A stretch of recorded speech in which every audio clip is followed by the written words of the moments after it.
Hi. I'm Chris. I'm Eric.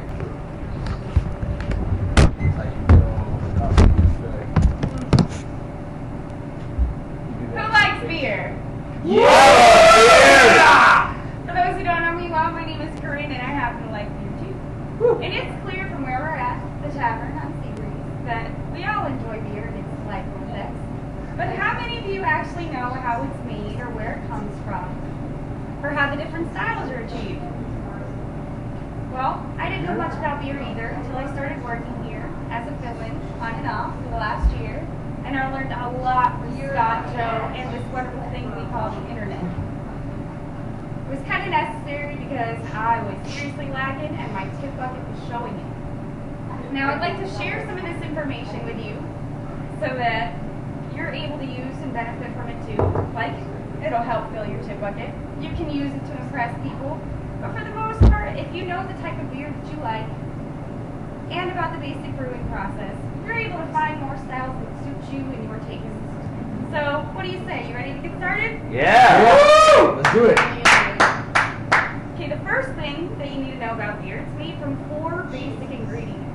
It's made from grain, hops, water, and yeast. All these ingredients, you can't just throw them into a bottle, shake it up, and bam, you got beer. No, you actually have to go through a brewing process. Now, the first step in the brewing process is malting. You harvest the grain, you heat it up, or dry it out, and depending on how long you roast it for, you get a lighter or a darker flavor.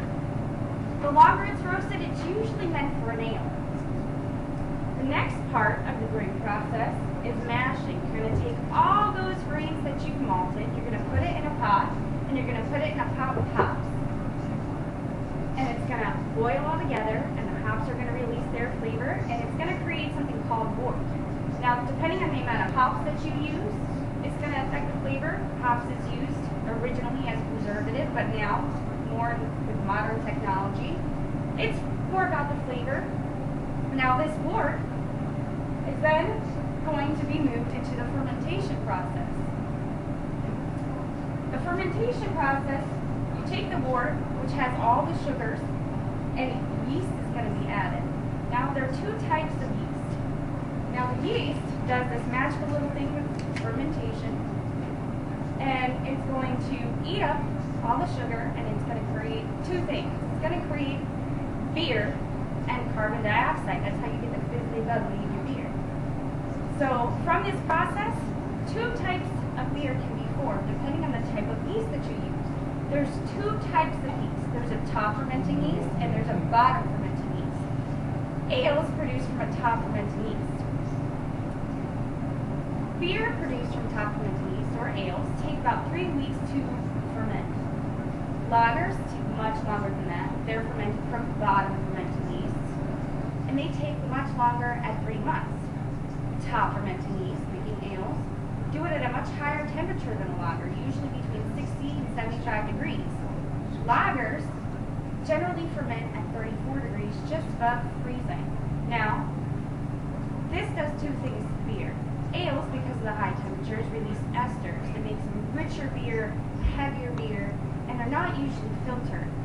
Lagers, because they're fermented for so long, generally have a crisp, cleaner taste. The yeast eats up all those things and byproducts. The sugar is filtered, and the esters are suppressed because of the cool temperatures. So more of the hops flavor comes out, and more of the type of flavor from the barleys that are usually used in lagers. So that's basically your absolute basics of beer. To go much further than that, you'd end up having a much, much deeper conversation, much more in depth than what was intended for tonight, but at least for the basics, you're able to use this information. So why don't we review real quick?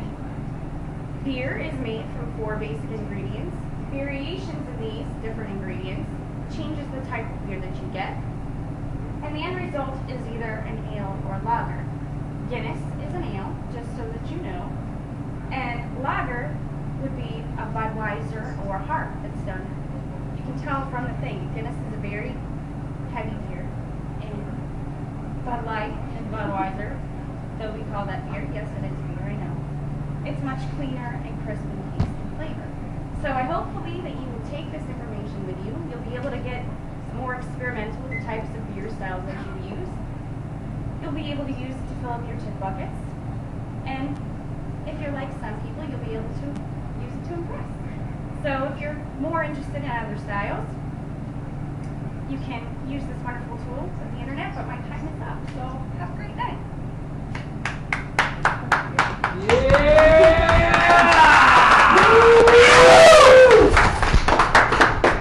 Very good. Very impressive. Good job. Very impressive.